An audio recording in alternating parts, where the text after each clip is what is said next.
It was my honor to serve in President Donald J. Trump's first term as his ambassador at large for global criminal justice. And I want to hearken back to a little bit of history here.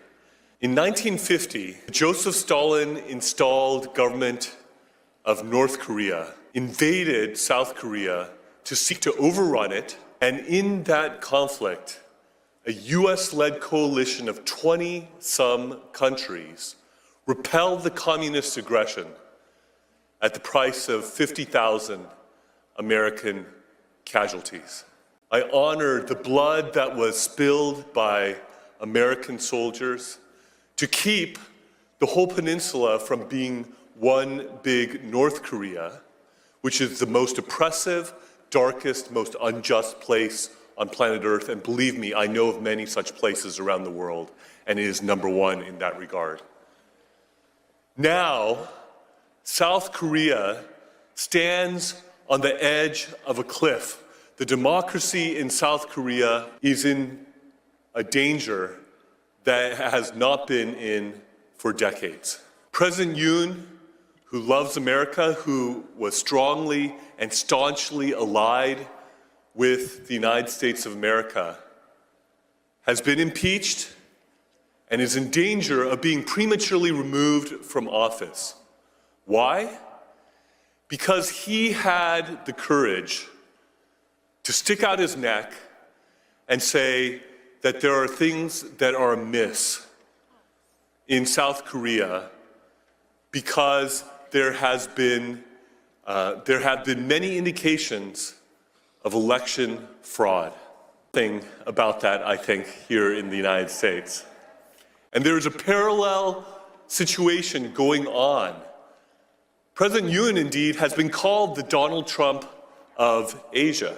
And he declared martial law in order to try to seize evidence in regards to the election cheating that he believes has run rampant and has given the Liberal Democratic Party in South Korea an overwhelming supermajority in South Korea that they have used in legislative tyranny to overrun the country, to give a haven to North Korean spies, to welcome the influence of the Chinese Communist Party, and they are rushing through a conviction process potentially before the Constitutional Court that if 6 justices on that court vote to remove him from office, he will be prematurely removed from office even though he was the duly elected president of Korea by the people of South Korea.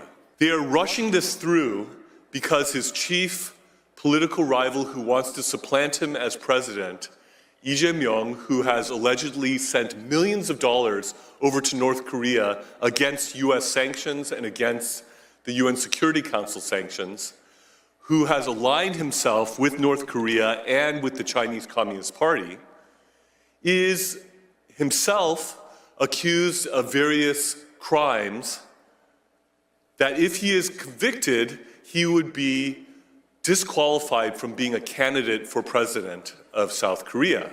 So there is a legal and political race going on to try to convict and remove President Yoon before Lee Jae-myung is disqualified for running for president of Korea in the emergency election that will ensue if Yoon is removed. This is an issue for which freedom-loving, democracy-loving Americans should not be neutral.